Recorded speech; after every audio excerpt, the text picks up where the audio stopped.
Muy buenas noches a todas las personas que nos sintonizan a través de Facebook Live. En esta ocasión tenemos una nueva edición del seminario, del conversatorio que realizamos mes a mes como Asociación de Matemáticos de El Salvador. En esta ocasión vamos a tocar el tema de las consecuencias que pudo tener la pandemia en el proceso de enseñanza-aprendizaje, que fue algo que afectó a todas las instituciones, puso a prueba a todas las instituciones a nivel mundial, en particular a las instituciones de El Salvador. Vamos a contar con la participación de 3 ponentes. Estamos a espera de uno de ellos, pero cuando se incorpore lo vamos a presentar y vamos a continuar con el conversatorio. Para empezar, les presento a la maestra Zenia Dalira Molina de Barrera.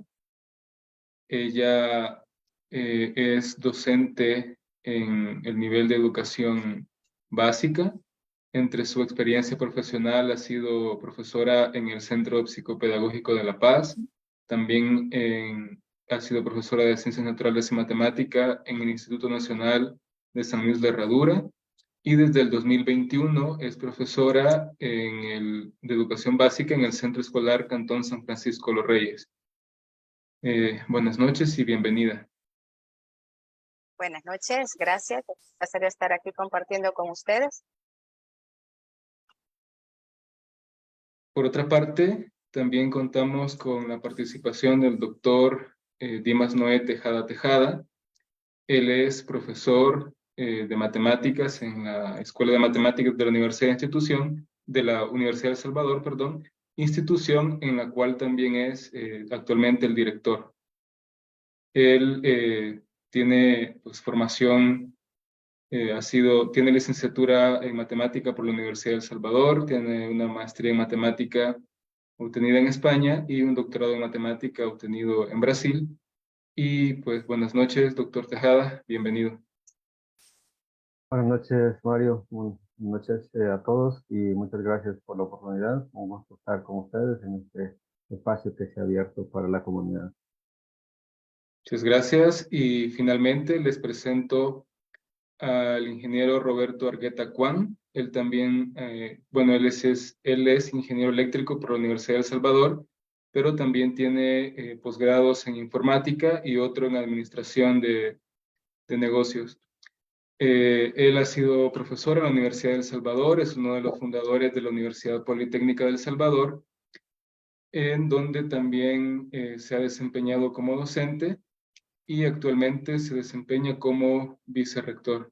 Buenas noches y bienvenido. Muchas gracias. Buenas noches. Buenas noches. Muchas gracias por darme esta oportunidad de intercambiar expresiones con un grupo tan selecto de la Asociación de Matemáticos de El Salvador. Gracias. Bueno, muchas gracias. Les recordamos la dinámica a quienes nos sintonizan. Vamos a tener primero una parte en la que los ponentes van a contestar a ciertas preguntas que les hemos presentado. Posteriormente les vamos a transmitir los comentarios y preguntas por parte del público. El público puede participar mediante comentarios en Facebook. Bueno, iniciamos. La primera pregunta está dirigida a la maestra Zenia y es, ¿qué dificultades de aprendizaje se observaban antes de la pandemia y cuáles después de la pandemia? Gracias, buenas noches nuevamente. Pues en cuanto a la pregunta, ¿qué dificultades? Las dificultades más grandes que se presentaban antes de la pandemia siempre han sido tanto en el nivel de primero, segundo y tercer ciclo de educación básica, que son prácticamente las bases que sientan para poder desarrollarse, ¿verdad?, en los niveles superiores, son las operaciones, suma, resta, multiplicación, división, las tablas de multiplicar, que siempre nos dan bastantes problemas, ¿verdad? Y hay un problema enorme, más que todo en la parte de educación básica, que es que los estudiantes tienen dificultades para asimilar a largo plazo ciertos conocimientos.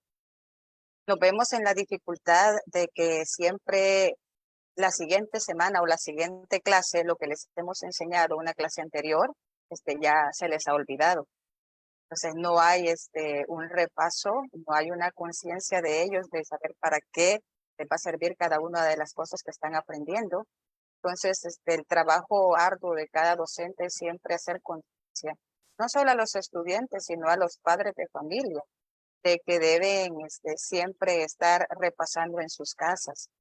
Entonces, esto era antes de la pandemia. Durante la pandemia, fueron los padres de familia los que tomaron el rol de docentes. Nosotros, pues, a control remoto, como decimos, empezamos a darles indicaciones a ellos para que trabajaran. Ahí muchos padres de familia hicieron conciencia y se dieron cuenta del arduo trabajo que hacemos nosotros como docentes. Y hubo bastante trabajo de parte de ellos. En el caso de la zona donde yo trabajo, se vio bastante el involucramiento de los padres de familia, pues, con sus hijos, ¿verdad? Y después de la pandemia, pues, lastimosamente los problemas continúan igual. Y algunos incluso se han agudizado.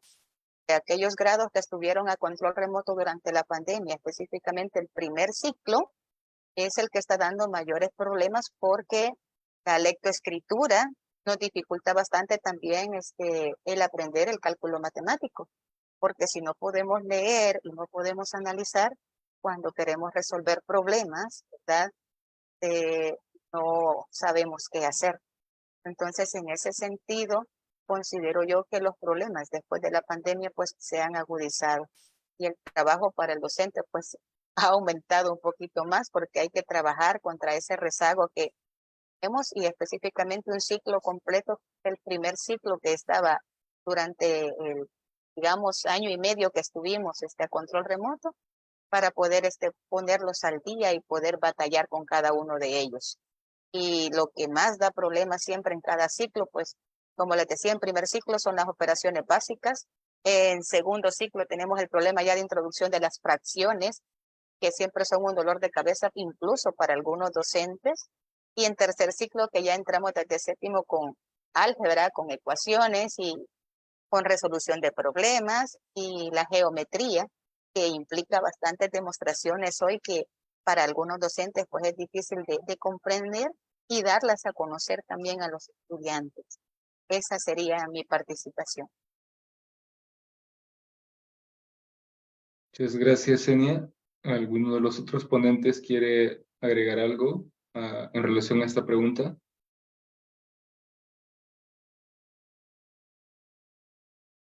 Sí, Mario. Adelante, Dimas. Okay. Bien, en realidad las dificultades que teníamos desde antes, hay muchos estudios de nuestras deficiencias en el aprendizaje, ¿no? Que están más que estudiadas, siempre hay procesos nuevos, pero las teníamos un poco controladas, es decir, las deficiencias de déficit de atención, déficit de lectura, estas cosas. Luego en la pandemia, en nuestro escenario de universidad, ¿no? Que ciertamente sí, los estudiantes son autónomos o bastante autónomos en términos de enlazarse tecnológicamente, pero han habido serias dificultades, ¿no? Digamos, ese aprendizaje a distancia que no a todos los estudiantes les da.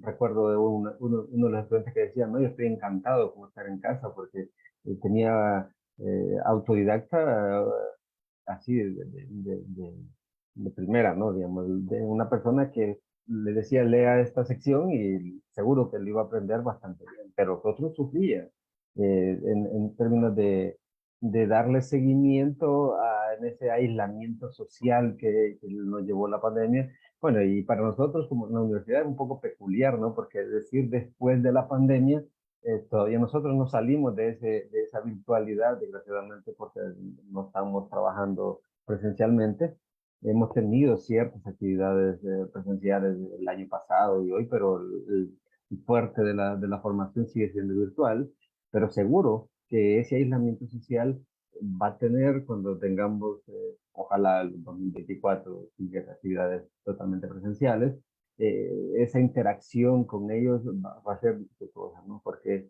se nota que esa apatía a exponerse, de hablar en las clases, en las sesiones de trabajo y todo eso, ¿no? Entonces, dificultades tecnológicas también que nos han afectado grandemente porque no todos tenemos la misma disposición de recursos, ¿no? Y ese proceso de aprendizaje, del mismo uso de los aparatos. Solamente. Muchas gracias, Dimas. Algo de lo que usted comenta me recuerda, bueno, en esa época, en el 2020, cuando empezó la pandemia y nos tomó de sorpresa a todos, yo era profesor también y pues me tocó adaptarme a las circunstancias, ¿no? Y sí, el acceso a la tecnología que usted comenta era un problema terrible para muchos estudiantes que, por ejemplo, no tenían los equipos adecuados para conectarse, no tenían la conexión adecuada a Internet.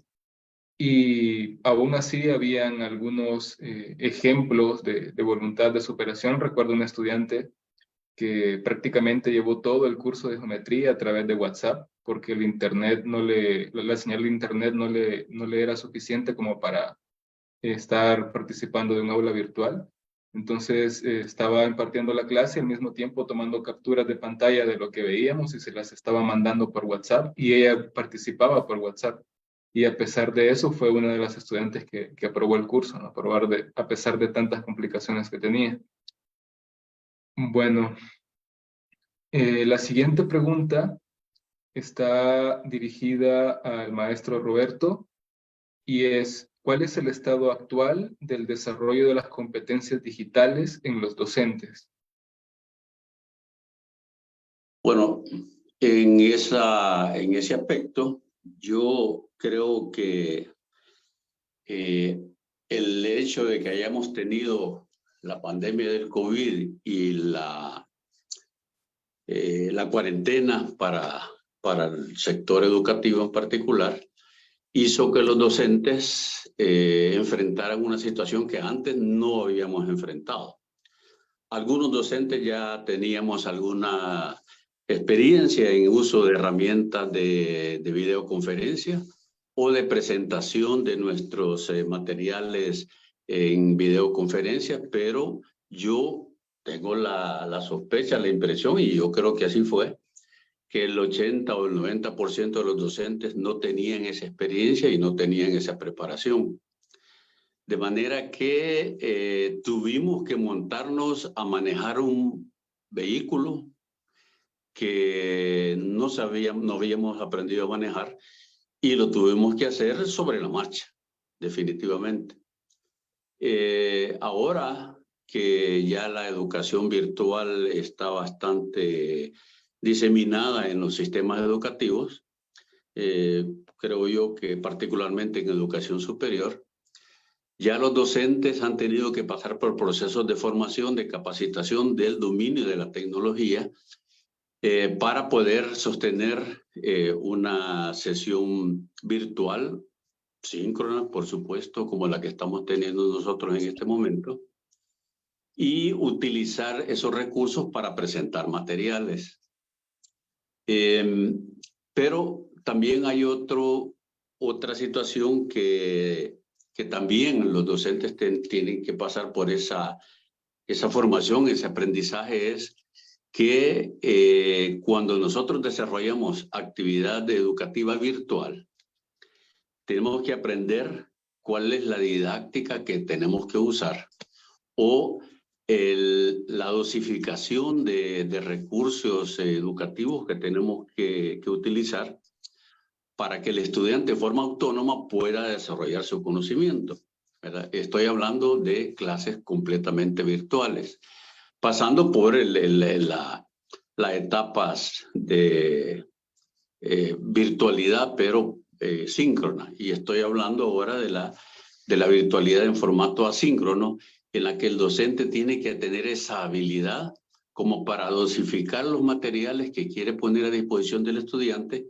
y no solamente qué clase de materiales y con qué dosificación lo tiene que hacer, sino que tiene que tener mucha inventiva e innovación para mantener la motivación del estudiante, porque un estudiante autónomo hay que motivarlo para que él pueda desarrollar su formación en forma autónoma. Eso pues hace que nosotros los docentes no solamente tengamos que preocuparnos y ocuparnos de dominar las herramientas tecnológicas, sino que también enfrentarnos a que estamos en un nuevo contexto en el que tenemos que hacer materiales y también actividades que mantengan motivado al estudiante para que pueda él pues aprender lo que nosotros estamos tratando de trasladar a los estudiantes. Por aquí podría dar mi primera intervención. Muchas gracias. Ha comentado, bueno, el profesor Tejada ha pedido la palabra. Adelante. Sí, solo para poner algunas palabras al respecto. En términos generales, digamos, nuestra planta docente en la escuela, me enfoco, digamos, donde estaba, porque justamente yo tomé la dirección de la escuela 8 días antes de irnos a la virtualidad por la pandemia. Entonces, la gran mayoría de docentes de la escuela tenían aquellas habilidades de manejo de dispositivos y de aplicaciones tecnológicas, ¿no? Entonces, ciertamente no nos habíamos preparado para enseñar en línea, y eso sí, como dice el ingeniero Juan, era así, en la marcha ir viendo cómo se resolvía, pero esas habilidades ya que se tenían por cada uno de los docentes, o la gran mayoría de los docentes de la escuela, ayudó, facilitó de que eso se resolviera. Ciertamente, yo lo pongo en dos partes importantes, ¿no? El manejo de dispositivos, cuando una conexión que me está fallando el sonido, me está fallando la cámara, la computadora tiene algún inconveniente, cómo resolver esas situaciones, o una tableta para escribir. Entonces, y el manejo de aplicaciones, porque lo que sí es cierto, que en todo este proceso hemos descubierto que existe una diversidad de aplicaciones inmensa, ¿no? Digamos que podemos pensar casi aplicaciones para cada situación que queremos, pero ciertamente el dominio de ellas, el estar ya concentrado en lo que yo quiero enseñar y no en el manejo de la aplicación, ese es un proceso, porque ¿qué es lo que pasa?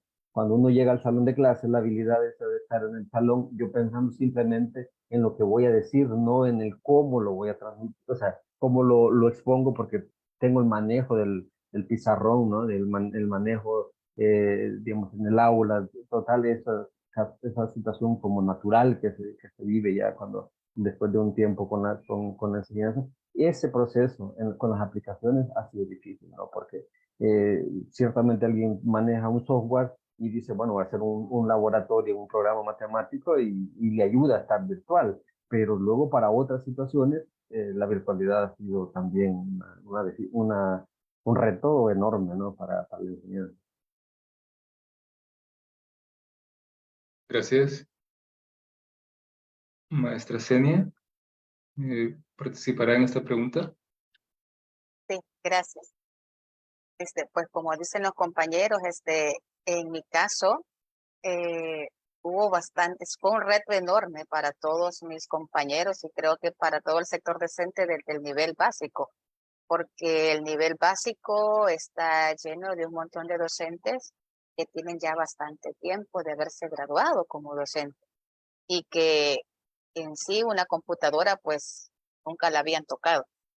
Entonces, como anécdota, había una compañera que por más que nos enseñaron, ella ya está jubilada, por más que nos enseñaban a usar la computadora, ella no la quería tocar porque decía que si la tocaba se podía arruinar y a ella se le iba a hacer pagarla. Entonces, con ese pretexto, pues no quería tocar computadora. Y realmente es un reto enorme, como dice el compañero, y eso ha hecho que descubramos infinidad, diversidad de aplicaciones, todas las TICs que están a nuestra disposición, pues, y para todas las materias en realidad, ¿verdad? Entonces, como docentes de matemática ya teníamos nosotros cierta, ¿cómo decir? Una pequeña experiencia con las especializaciones a las que nos sometieron, porque empezamos a trabajar con Schoology, ¿verdad? Que era un aula virtual, y luego nos pasamos a la otra plataforma, de Moodle, ¿verdad? Y pues eso, sea como sea, pues fue una experiencia que formó una base para poder comenzar a trabajar después que nos dieron a todos la capacitación de Classroom. Empezamos a dar los pininos pues con las reuniones de Meet, todas esas habilidades que empezamos a desarrollar con la práctica y a resolver los problemas pues en el camino.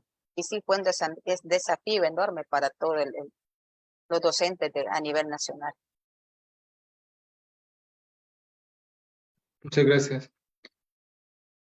Tomando en cuenta todos los, tomando en cuenta los elementos que han mencionado de los docentes tuvieron que adaptarse a utilizar herramientas virtuales para transmitir las ideas, buscar la manera de cómo transmitirlas adecuadamente.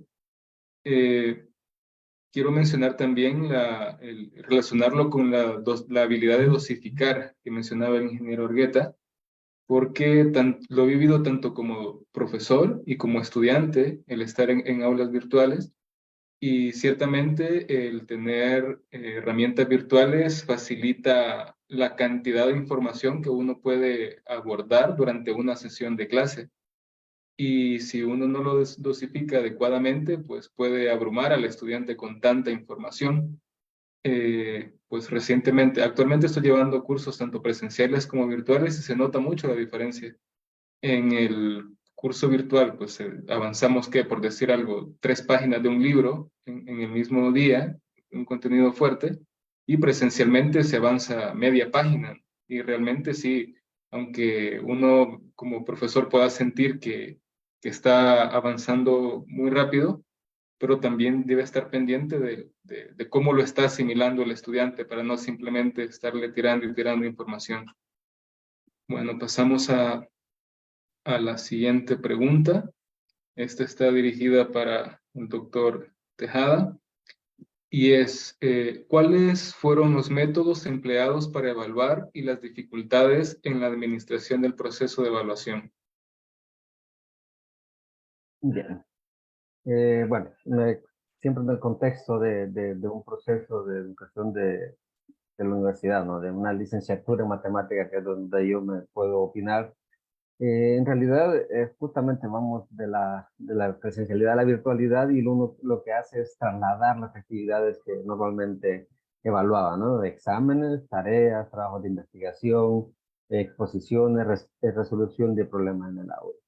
Un examen, yo lo que hice justamente, estaba en un curso de topología en ese momento, en el 2020, y lo que hago, bueno, acostumbrado a los exámenes, lo pongo y les pedía cámara abierta, ¿no? Entonces, en ese sentido, era un reto, ¿no? Es decirles, bueno, les daba 5 minutos o 10 minutos para que copiaran el examen, se los mandaba justamente en el instante del inicio, y lo transcribían a una página, y luego les pedía que se alejaran un poco del computador, porque en principio era sin bibliografía abierta, ¿no? Entonces, sin consulta de bibliografía.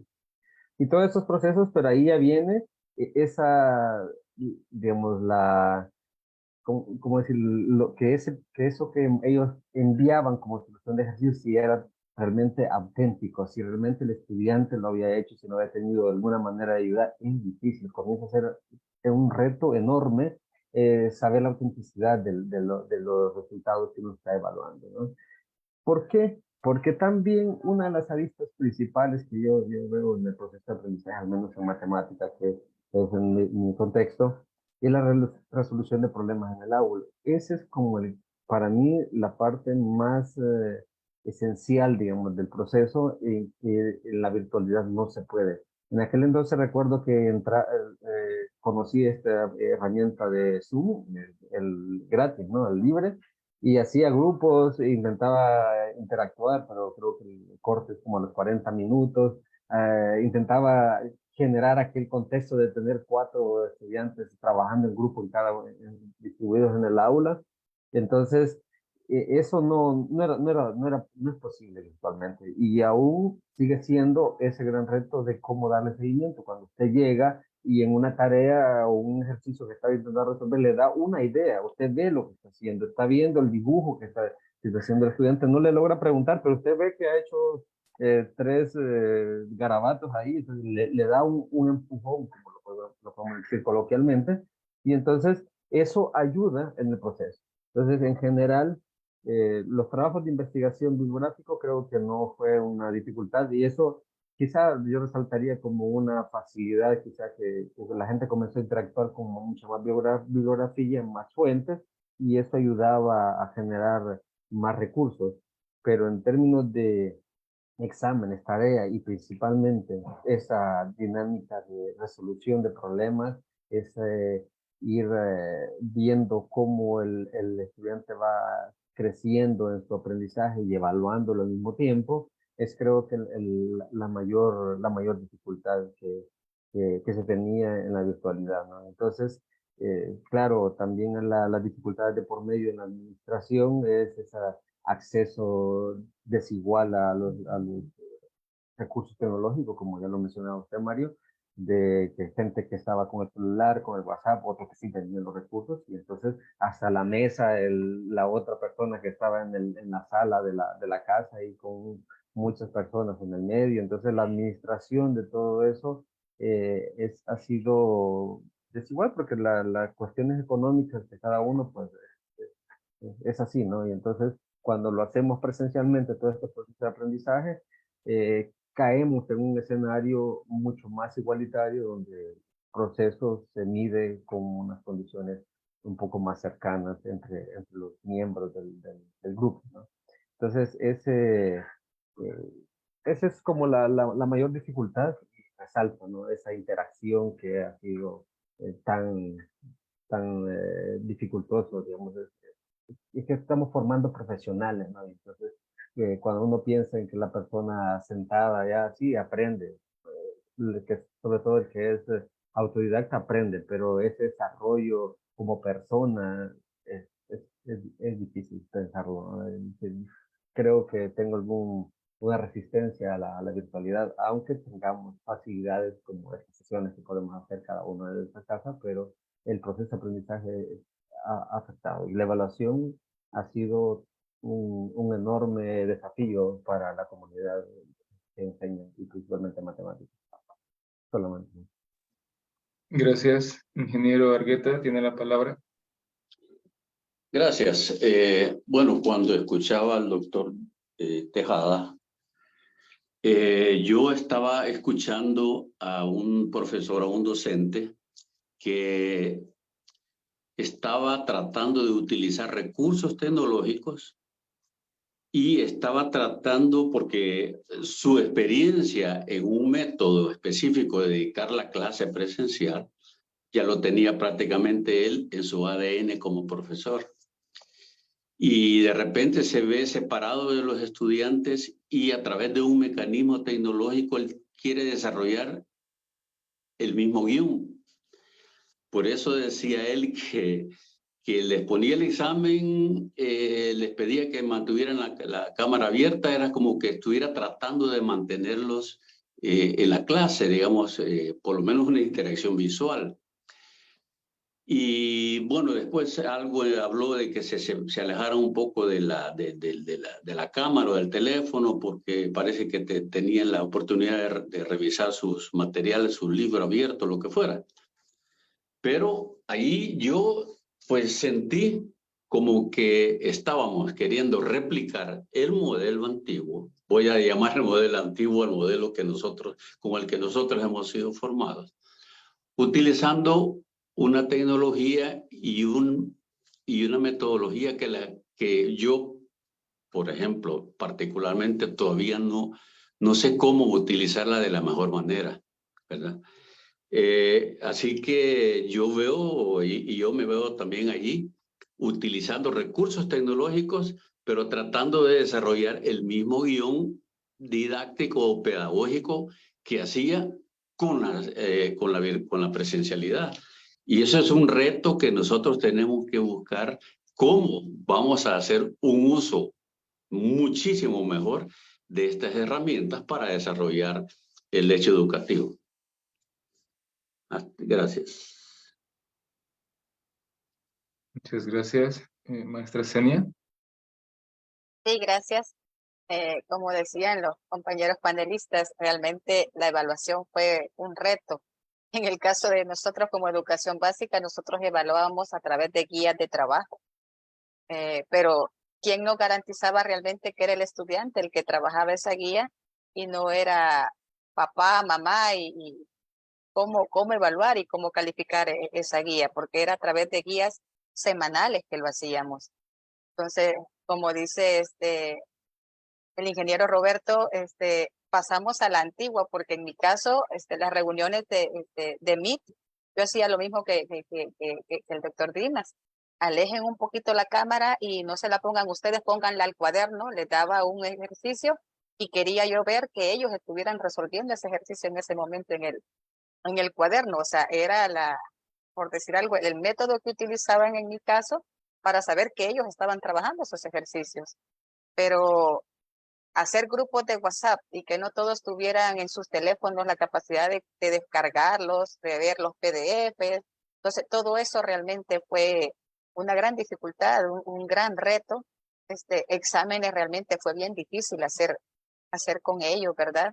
Y la evaluación pues fue una odisea completa realmente, porque para mandarnos las guías de trabajo para ya resueltas, lo que nos mandaban eran fotografías y de todo tipo de teléfonos y de todo tipo de imágenes, y ahí teníamos a veces que tratar de adivinar la imagen porque estaba tomada de noche, el brillo del flash, el brillo del foco o de la candela, qué sé yo, pero realmente yo siempre he dicho que gracias a la pandemia uso lentes porque yo no usaba lentes antes y después de tanto que nos tocó trabajar con leyendo y tratando de descifrar todas esas fotografías que nos mandaban, que la vista se empezó realmente también a debilitar. Entonces, sí, comparto con los compañeros la idea de que la evaluación, y nos falta también, tenemos una gran brecha por recorrer en cuanto a lo que es la evaluación de manera virtual. Muchas gracias. El doctor Tejada tiene la palabra. Sí, solo para algunos elementos adicionales. En realidad, los procesos, digamos, las carreras o los procesos de aprendizaje pueden, según mi criterio, parcialmente virtualizarse, ¿no? Es decir, cosa que lo que yo comentaba de experiencia en el 2020, cuando hago esa interacción así y que lo repite el ingeniero Argueta, justamente porque yo no tenía otra manera de enseñar, digamos. Pero sí, ciertamente se puede virtualizar parcialmente los procesos y ahora las carreras en línea que tenemos en la universidad recogen elementos importantes de cómo se puede llevar el aprendizaje. Y digo parcialmente porque tengo, tengo la expectativa, o no digo, la percepción de que por cuestiones sociales, culturales, de disciplina, por lo que sea, nos falta camino que recorrer para que el aprendizaje así virtual nos lleve a un escenario bastante bueno, aceptable de aprendizaje como debe ser, ¿no? Entonces, ciertamente, como un trabajo sobre una carrera, sobre un proceso de educación básica virtualizado adecuadamente, no voy a tomar el libro textual como uno lo hace y luego uno lo transmite en el salón de clases con la experiencia, con el conocimiento que uno tiene, pero luego cuando es virtual tendrá que ser un trabajo previo mucho más arduo que el trabajo en presencialidad. Solamente. Muchas gracias. Definitivamente, aparte de que la pandemia nos tomó de sorpresa a todas las comunidades educativas, también estaba el papel de que las herramientas para evaluar quizás no estaban desarrolladas, orientadas a nuestra área en específico, o hacía falta pues mucho desarrollo para utilizarlas adecuadamente. Y eso generaba complicaciones en distintos aspectos. Por ejemplo, recuerdo una situación de un grupo que tuve en el primer semestre de la pandemia. Ya había trabajado con esta asignatura antes, solían ser como 40 estudiantes. Digamos, había unos cursos de filtro anteriores. Y esa vez me sorprendió que eran más de 90. Entonces, fue casi que de un año para otro y un incremento tan drástico, era extraño. Y a medida que avanzábamos, me fui dando cuenta que los estudiantes no tenían las bases necesarias para estar en esa asignatura. Entonces, el proceso de evaluación, ese proceso que además es parte del aprendizaje, también es parte del filtro para ir avanzando de asignatura en asignatura, no había funcionado adecuadamente.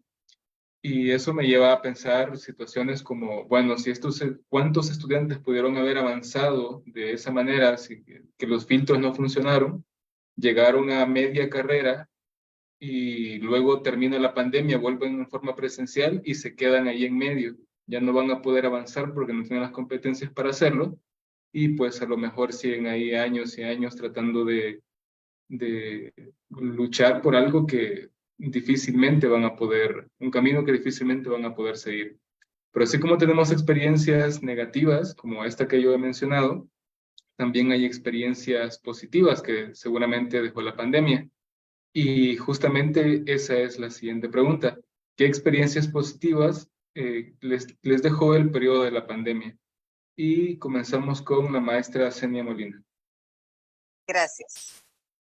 Pues retomando lo que ya habíamos mencionado, pues creo que las experiencias positivas más significativas que nos ha dejado la pandemia, pues es la actualización en cuanto al uso de herramientas tecnológicas, ¿verdad? Y obviamente también el uso del ingenio y de la creatividad de cada uno de los docentes. Porque hoy cuando empezó la pandemia, surgieron muchos docentes que crearon sus canales de YouTube y tienen ahí como herramienta explicando cada una de las lecciones de matemática, ¿verdad? En sus canales. Y eso sirvió a muchos docentes que no podían usar esas herramientas a poder compartir y facilitar esas herramientas con los estudiantes. Igual los estudiantes aprendieron a ser autónomos. Ellos, los que realmente tenían interés por aprender, pues ellos aprendieron a ser autónomos. Solamente se les daba la lección. Empezamos a ser pininos realmente en la pandemia con esta técnica de aula invertida, ¿verdad? Porque les dábamos nada más el tema y ellos ya con solo el tema que íbamos a ver la siguiente sección, empezaban a investigar y ya llevaban cierta noción de lo que íbamos a hablar en esa clase. Entonces, el estudiante que realmente quería superarse y aprender, pues aprovechó esas herramientas y para mí creo que es una de las experiencias más positivas que hemos tenido, no solo para el sector estudiante, sino también para nosotros como sector docente, ¿verdad? Aceptar ese reto y seguirnos actualizando. Muchas gracias. ¿Algún otro de los ponentes quiere aportar en este sentido? Bien, el ingeniero Argueta tiene la palabra. Sí, gracias. Yo creo que la maestra ha expuesto, digamos, el aspecto positivo más relevante, porque sí a todos los docentes nos puso a conocer y a utilizar las herramientas tecnológicas. También creo que para los estudiantes fue un cambio de paradigma en el que ellos a lo mejor no se sintieron tan estresados porque la tecnología para los estudiantes, sobre todo los más jóvenes, la generación más joven de entre 5 y 15 años, para ellos la tecnología es algo con lo que nacieron. Y las herramientas tecnológicas son para ellos herramientas que no necesitan aprender a usarlas, simplemente por intuición van utilizando todos los recursos que una tecnología les ofrece, ¿no? Y otra experiencia que podría llamarse positiva es que y a los docentes nos ha puesto a reflexionar sobre diferentes aspectos o diferentes formas de utilizar la tecnología, y también creo que nos ha puesto a pensar también sobre cómo es que nosotros tenemos que enseñar utilizando herramientas tecnológicas. No solamente por el uso de la herramienta, sino que cómo organizamos nuestras lecciones, nuestros contenidos y las actividades que tenemos que poner a disposición de los estudiantes para que el hecho educativo se produzca finalmente en ellos. Gracias. Doctor Tejada.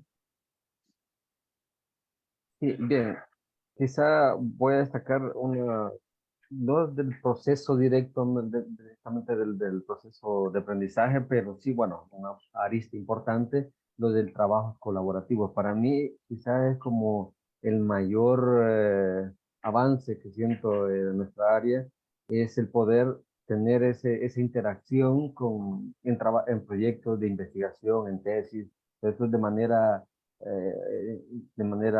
remota, ¿no? Digamos, estar trabajando con profesores, con estudiantes en otros países, eso genera una facilidad. Yo recuerdo que antes cuánto me dificultaba para saber cuánto era el avance del estudiante en una tesis, cuánto era el avance en un proyecto que estábamos haciendo, cualquier documento que era colaborativo, teníamos dificultades. Y con este proceso, como nos aceleró, nos dio un empujón increíble en el uso de dispositivos, en el uso de aplicaciones. Ahora, a mí se me hace natural, digamos, decir, bueno, te comparto un docs y ahí trabajamos juntos, lo presentamos en una pantalla. Y eso, ¿qué implicaba antes? Implicaba reunirnos en un salón, tener un proyector, cada uno con computadora, y a veces ni sabíamos cómo hacerlo de manera interactiva, ¿no? Entonces, yo sí creo que parte importante ha sido, obviamente, que estas situaciones complejas que nos trae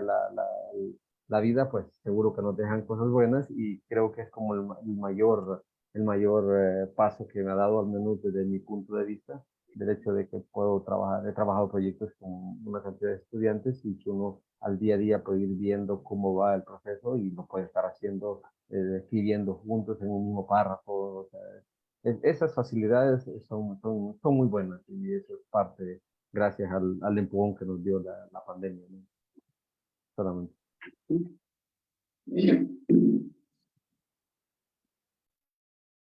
Bueno, y un ejemplo de estas cosas positivas que nos dejó la pandemia es precisamente el hecho de que ahora estemos aquí desarrollando este conversatorio de forma virtual y cada uno desde nuestras casas, y que pues hayan personas que lo estén presenciando también desde sus casas, independientemente de cualquier parte del país o del mundo en que se encuentren.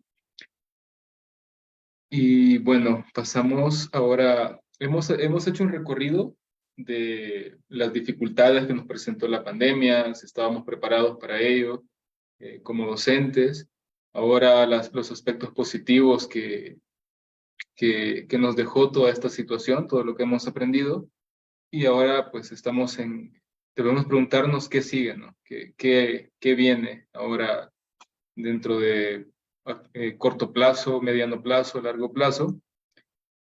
Y en ese sentido va la siguiente pregunta, que en principio está dirigida para el ingeniero Argueta, y es, ¿cómo ve a futuro la integración de la inteligencia artificial y la realidad aumentada en el proceso de enseñanza y aprendizaje?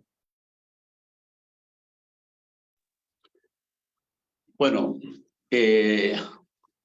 esto de la inteligencia artificial ha estado rondando en el ámbito académico desde hace ya más de 40 años. Y era unos principios que se estaban desarrollando alrededor de lo que en aquella época se llamaba sistemas expertos, que no eran más que programas de computadora que intentaban a través de deducciones sucesivas, pues dar respuesta a algún problema. Con la pandemia y el desarrollo o la intromisión abrupta de los recursos tecnológicos en el mundo, no solamente educativo, sino que en la sociedad general, en la vida cotidiana, pues desde hace algunos 5 años quizás hubo un enorme desarrollo de las herramientas de inteligencia artificial. Y yo siento que la inteligencia artificial es algo que introduce un elemento disruptivo en la educación. Prácticamente veo inevitable que la educación tenga que reinventarse a sí misma, porque esta herramienta de inteligencia artificial va a incorporarse al hecho de la enseñanza y aprendizaje. En realidad, para nosotros que pues estamos apenas empezando a conocerla, sin embargo, ya sentimos que está aquí encima de nosotros, porque hay muchísimos cursos que se están desarrollando para dar a conocer estas herramientas. Hay muchísimas aplicaciones que están ya y nosotros prácticamente sin saberlo estamos siendo sometidos y condicionados por la inteligencia artificial, ¿no? Yo creo que todos hemos comentado el hecho de que cuando yo estoy navegando en una página y de repente o en una red social, Facebook o lo que fuera, me empiezan a aparecer a mí ofrecimientos de productos o de servicios que yo no he pedido y sin embargo en el fondo sí me interesan. Entonces, cuando nosotros navegamos en Internet, pues prácticamente está ahí la inteligencia artificial capturando nuestro perfil, nuestras inclinaciones, nuestros gustos, todo lo que a nosotros nos podría interesar, y prácticamente de eso viven las redes sociales, de capturar el perfil del usuario y enviarle el ofrecimiento o la imagen de algún producto que le puede interesar. Porque yo siempre me pregunté, bueno, ¿y de qué vive YouTube? ¿De qué vive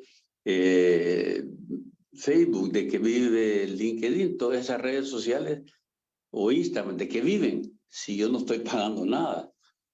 Pues prácticamente yo no estoy pagando nada en especies monetarias, pero yo les estoy entregando un bien valiosísimo para ellos, que es mi perfil, ¿verdad? Entonces, esto de la inteligencia artificial, pues prácticamente creo que inevitablemente va a llegar a irrumpir en las aulas de las escuelas. No nos podemos nosotros quitar esa irrupción. Y lo que creo que tenemos que hacer los que enseñamos es empezar a conocerlas, empezar a conocer sus potencialidades, sus alcances, sus características, y empezar a pensar cómo podemos sacar el mejor provecho de ellas en el desarrollo de nuestro quehacer educativo. Voy a dejar hasta aquí mi primera intervención porque voy a abordar algunos otros aspectos más puntuales en una siguiente intervención. Gracias. Perfecto. ¿Alguno de los otros ponentes quiere comentar en este sentido? Adelante, doctor Tejada, pedido la palabra. Sí, bien, bueno, en realidad yo creo que bueno, está la inteligencia artificial ahí caminando a una velocidad enorme, ¿no? Pero, sin embargo, también hay que ser claro, ¿no? El desarrollo humano es años y miles de años, mejor dicho, de un proceso de aprendizaje, de experiencias y todo eso, de millones y millones de personas, ¿no? Que han ido aumentando para lo que somos hoy como humanidad, ¿no? Entonces, ciertamente en los procesos de aprendizaje, la inteligencia artificial va a estar ahí como una arista. Sin embargo, yo creo que dice que ya no va a ser necesario que tengamos docentes, creo que no llega a ese nivel y tendrá que avanzar mucho más para que una situación de esa sea como trasladada de esa manera, ¿no? Yo sí creo que la realidad aumentada de aprendizaje puede ser, tener un impacto mayor de esa interacción que puede generar virtual, ¿no? Digamos así. Nosotros ahora estamos en unas clases en las que más que todo es una pantalla negra, o no sé, dependiendo de la aplicación que utilicemos, no hay una mayor facilidad, digamos, de estar interactuando, pero sí como una especie de avatar, no sé, los que hemos visto los Star Wars, ¿no? Que cuando puedes reunir como con un avatar en un contexto virtual, digamos, sería como una idea de realidad aumentada mucho significativa para el proceso de aprendizaje. Lo que es la inteligencia artificial en general, la vida cotidiana, seguro que nos va a tener un impacto los próximos años, o ya la estamos teniendo, como le decía el ingeniero Argueta.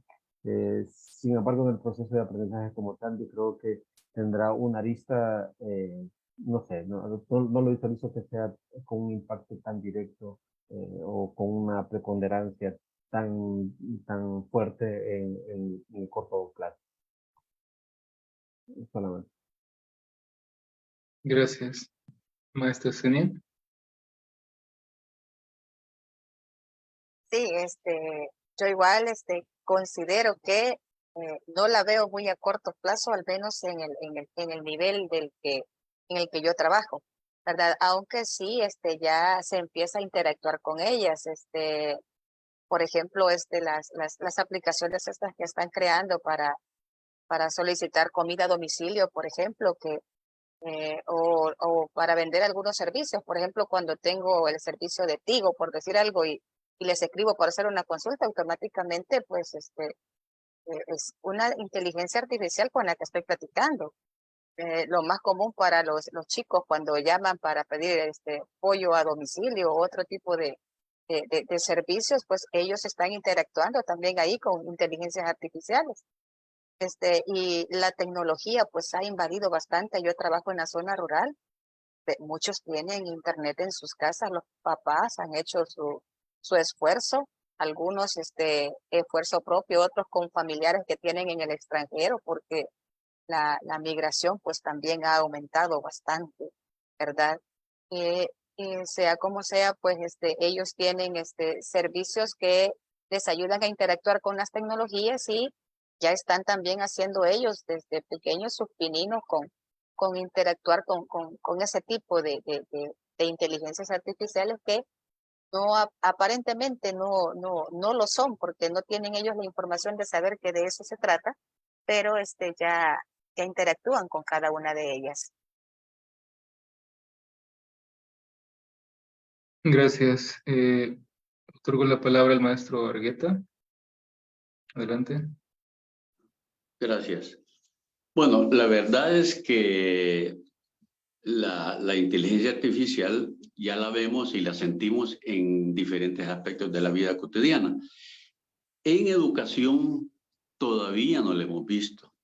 Sin embargo, se están desarrollando una cantidad inconmensurable de herramientas para irrumpir en la educación. Veamos qué capacidades puede tener la inteligencia artificial para desarrollar el hecho educativo. Bueno, si nosotros nos vamos por el lado de el desarrollo de una temática, cualquiera, yo puedo solicitar a una aplicación de inteligencia artificial que me organice el tema. Y le puedo decir que lo desglose incluso en algunos subtemas. La inteligencia artificial, con toda la información que tiene y todas las bibliografías y libros sobre esa temática. Bueno, y le puedo decir que yo lo quiero para segundo grado, para sexto grado, para universidad, para octavo, para posgrado, para maestría, para diferentes niveles. Entonces la inteligencia artificial va a ser capaz, o es capaz, no voy a decir que va a ser porque ya lo es, capaz de organizar esos recursos educativos para ponerlos a disposición del estudiante y en una forma organizada y ordenada de una manera lógica. Primero. Segundo, la inteligencia artificial puede empezar a registrar cómo es el comportamiento de un estudiante particular respecto a esos contenidos. Si el estudiante se detiene muchísimo más en alguna temática que en otra, o el estudiante pues se pasa rápidamente sobre un tema y pasa al siguiente y al siguiente en forma muy más rápida que cualquier otro del grupo de los estudiantes que esté tomando el tema. Y además tiene la capacidad de identificar el grado de comprensión de la temática, elaborando cuestionarios que son, digamos, cuestionarios adaptativos.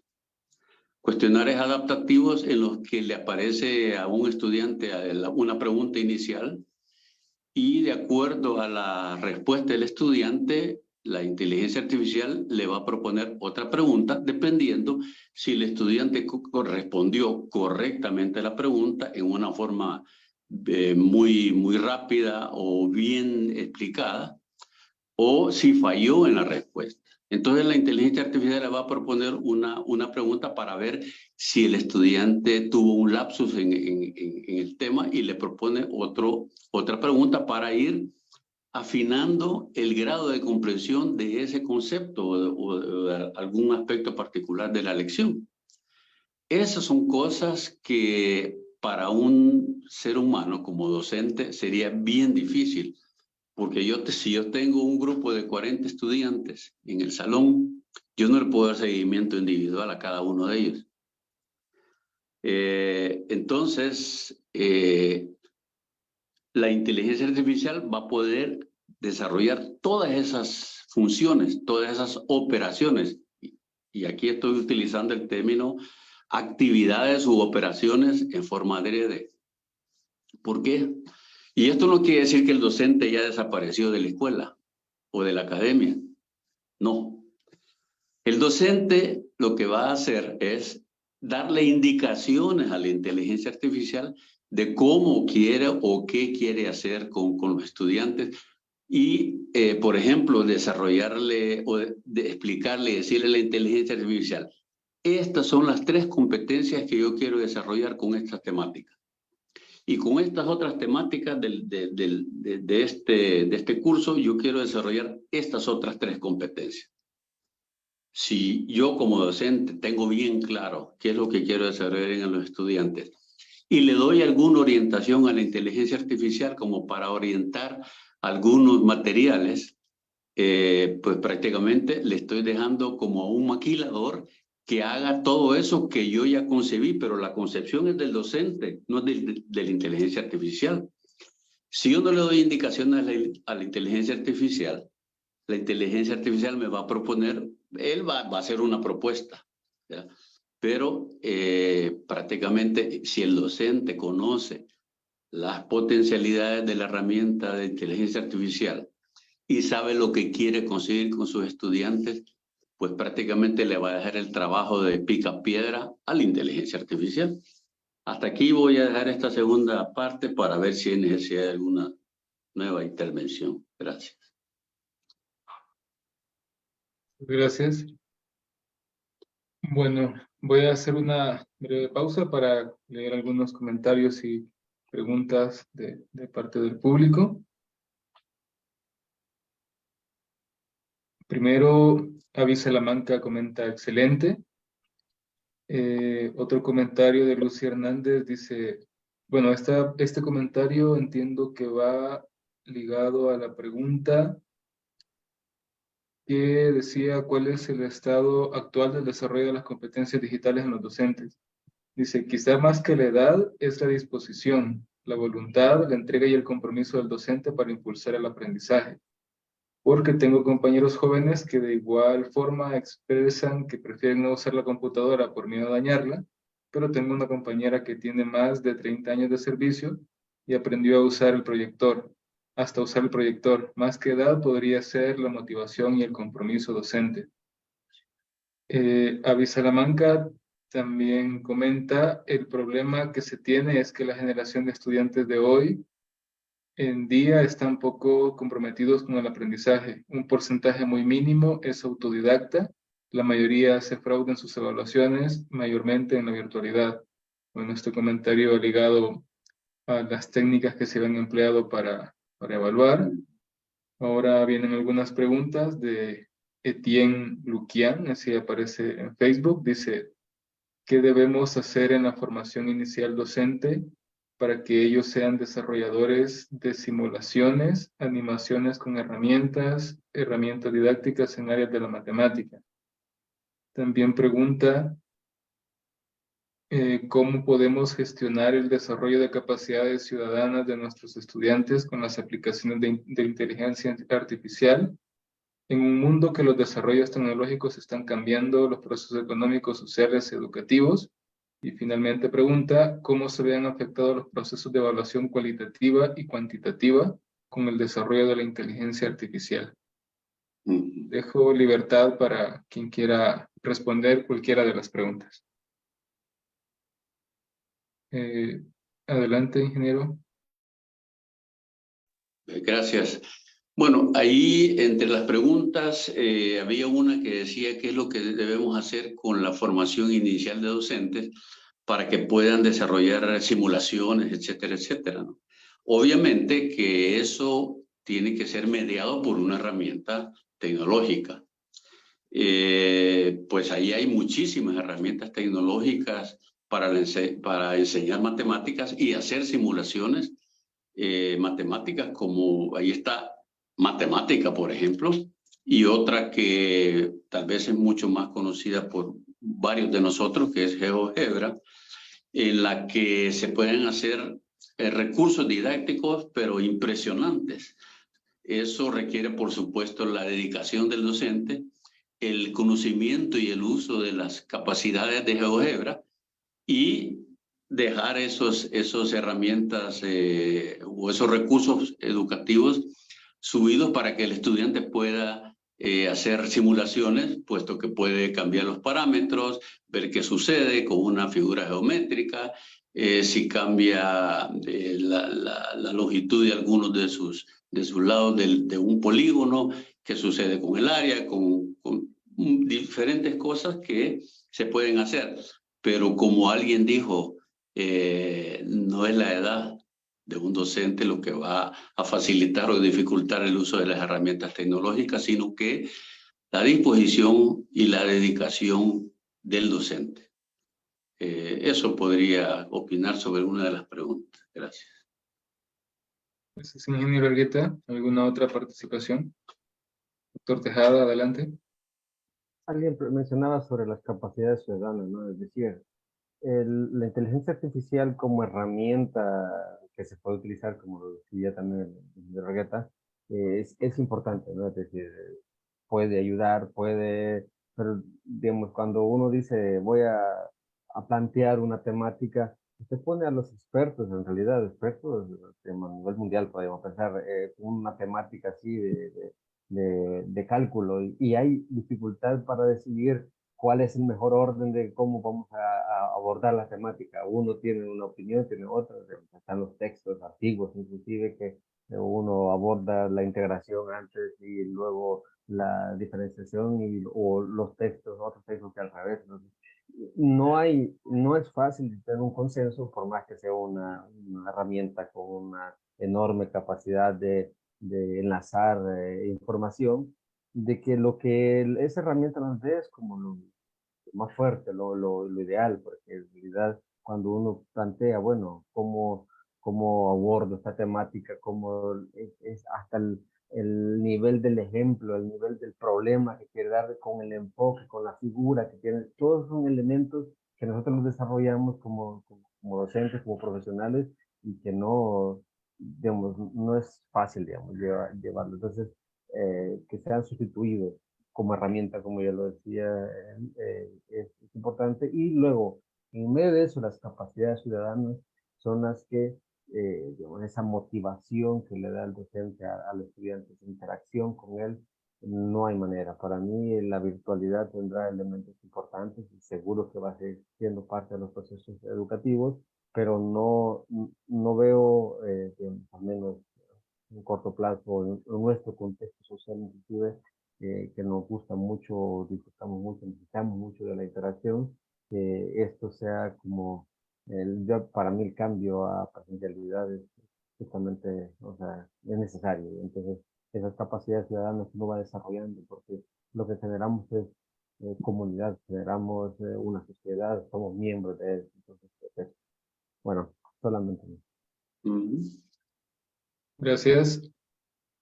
¿Alguna otra participación?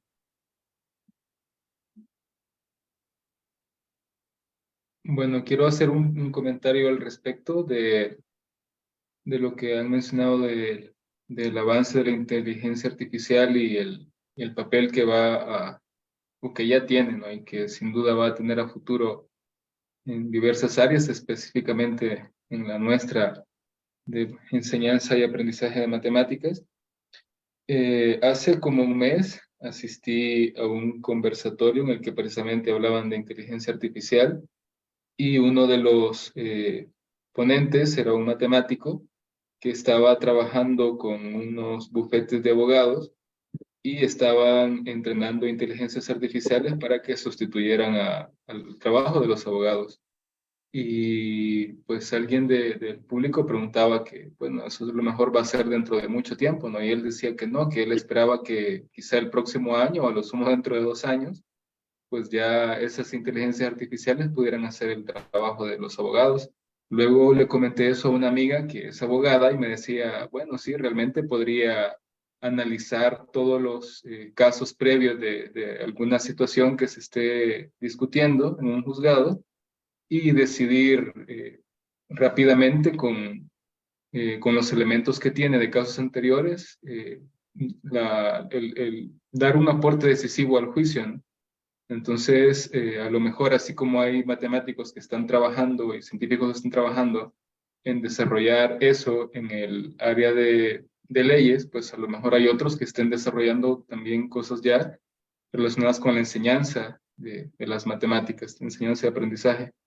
Así que particularmente si yo pudiera hacer un llamado de atención a las personas que están al frente de instituciones educativas, sería que en la medida de lo posible vayan abordando el tema y preparando a sus docentes para que cuando estas situaciones, si se llega, para que estén preparados ante situaciones que no los vayan a sorprender, así como nos sorprendió la pandemia y que no sabíamos qué hacer, pues ya irles encaminando.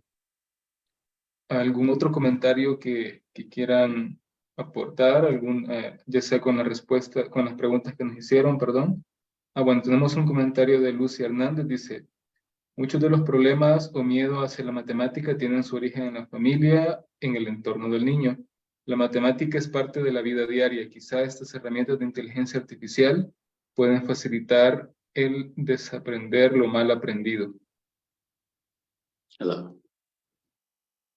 Yo tengo una pregunta que va en el sentido de, bueno, la pandemia causó estragos.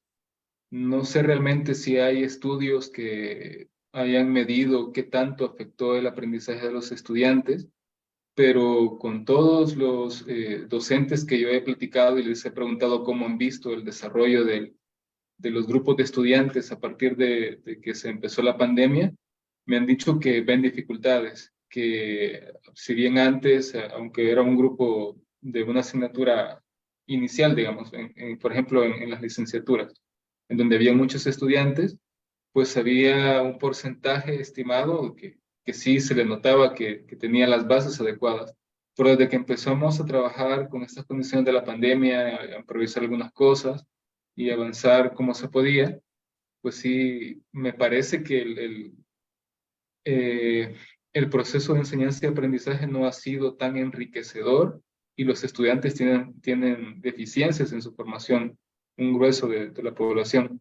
Entonces, ¿cómo hacer ahora para poder recuperar a estos estudiantes, darles la formación que aún no tienen y permitirles que sigan avanzando en su formación? Dejo la pregunta abierta para quien quiera participar.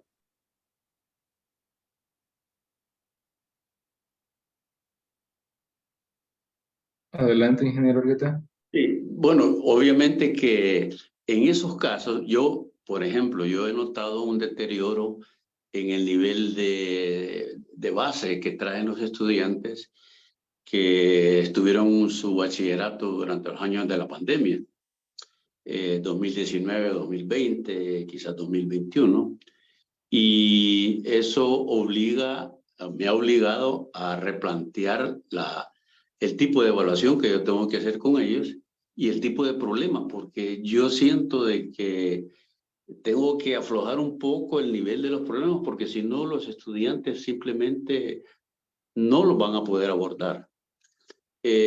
Ahora, con respecto a cómo cerrar esa brecha de aprendizaje o ese vacío o debilidad de conocimiento que traen los estudiantes, yo creo que ahí está un área de oportunidad para que una herramienta como la inteligencia artificial pueda ayudarnos a que esos estudiantes, cada quien pueda abordar su temática o su debilidad específica a través de recursos que la inteligencia artificial puede generar.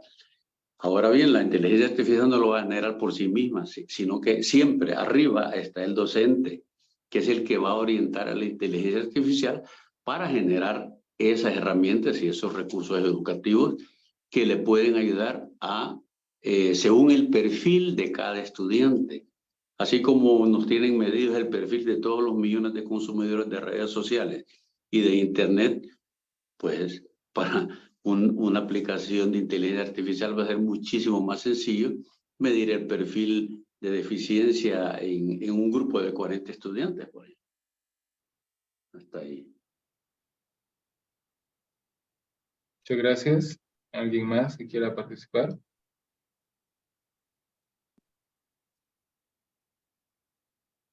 Bueno. Caso en cuanto al déficit o a la brecha que tenemos, ¿verdad? De desfase en cuanto al aprendizaje de la matemática, quiero compartir una experiencia que estamos, con una estrategia que estamos implementando en el centro educativo donde laboro, y es que hemos implementado talleres. En este caso, yo estoy implementando un taller de matemática. Se les hizo conciencia, ¿verdad?, a los padres de familia de ese problema que tenían los estudiantes, y hay un taller de matemática en donde estoy trabajando directamente esos temas que son los que están dando la mayor cantidad de problemas, y se está trabajando en turno contrario en el que asisten a clases. Entonces los padres de familia han colaborado en hacer llegar a sus hijos prácticamente un día a la semana por la mañana, si es que estudian ellos por la tarde, para poder dar esos talleres de refuerzo de matemática, ¿verdad? Aunque para ello siempre hay que elaborar un proyecto, presentarlos a la dirección pide que lo autoricen en la Dirección Departamental de Educación, pero eso siento yo que este año que hemos empezado a trabajarlo, pues ha rendido frutos y se ha visto pues realmente los resultados en las pruebas de conocimientos, reconociendo mis logros, en el caso de la institución donde laboro. Entonces, esta experiencia creo yo que sería bueno replicarla, ¿verdad?, en otros lugares, viendo de qué manera pues reacomodamos nuestros horarios. Yo sé que es pesado, pero nuestro trabajo pues realmente es sacar adelante a cada uno de nuestros estudiantes. Bueno, muchas gracias. Ya con esta participación cerramos el conversatorio, pero antes de despedirnos, hago la invitación al público que nos sintoniza a participar mañana de otro conversatorio que va a ser a las 2 de la tarde. También lo vamos a transmitir en la página de Amates, pero ese es un esfuerzo conjunto entre distintas personas de Centroamérica. En esa organización, o en la organización de ese evento, hay involucrados personas de Honduras, de Guatemala, de El Salvador, por supuesto, y pues vamos a tener ponentes también de distintos países. Va a estar la presidenta de la Asociación de Matemáticos de Honduras, el vicepresidente de la Asociación de Matemáticos de Guatemala, va a estar una profesora de la Universidad de Panamá, y en representación de El Salvador va a estar el ingeniero Carlos Canjura, que es presidente de Amates y alguien con mucha trayectoria en el área de matemática en El Salvador. Nos despedimos con esta invitación y agradeciendo a los 3 ponentes por haber aceptado colaborar en esta actividad. Muchas gracias y les voy a ceder la palabra para que puedan despedirse. Ingeniero Argueta, adelante. Gracias. Yo, como una reflexión final, diría de que no debemos tenerle miedo a la inteligencia artificial, sino que debemos conocerla y ver cuál es el mejor provecho que podemos sacar de ella en la enseñanza de la matemática. Por otro lado, aquí a mí se me ocurrieron un montón de cosas, como por ejemplo, hay tantos temas que se pueden investigar y que nosotros podríamos intentar, o yo invito a la asociación de que busque alguna herramienta de inteligencia artificial y que desarrolle alguna aplicación para ver cómo esta pequeña aplicación puede ayudar a cerrar esa brecha de deficiencia en algún aspecto en los estudiantes y después hacer una investigación en qué medida la pudo cerrar, si tuvo éxito, en qué grado tuvo éxito, si tuvo mejor éxito en las niñas o en los niños, etcétera, etcétera. Voy a empezar a investigar sobre esa temática y esas herramientas, y si hay oportunidad yo las comparto con el grupo de la asociación. Gracias. Gracias. Doctor Tejada. Y bueno, muchas gracias por haberme invitado, y gracias por lo que han sintonizado. Y como reflexión final, pues seguro que todo este proceso de virtualización, ya sea por inteligencia artificial, por todas las aplicaciones mismas que hemos ido aprendiendo, nos han dejado elementos importantes, pero hay un elemento así y yo siento que es indiscutiblemente mucho más importante que esa interacción, esa capacidad de ciudadana, que de hecho lo mencionaba en un comentario, esa idea de generar personas que no creo, que no se puede saltar por ahora mismo la necesidad de hacer comunidad, de hacer parte de un grupo, y está la virtualidad a distancia, virtualidad 100% limita exageradamente ese desarrollo humano como tal. Entonces, creo que la presencialidad es ese escenario ideal para desarrollarnos mucho más con la ayuda y la colaboración de todas estas herramientas que nos han hecho avanzar en estos últimos años. Así que gracias y hasta la próxima que nos podamos ver en un conversatorio. Bueno, muchas gracias, maestra Senia. Sí, gracias. Nuevamente contenta de haber participado con cada uno de ustedes, ¿verdad? Gracias por haberme invitado a participar como panelista. Y como dicen los compañeros, como reflexión final, debemos convertirnos en maestros por vocación, aceptar esos retos y tratar de superarlos día a día, ¿verdad?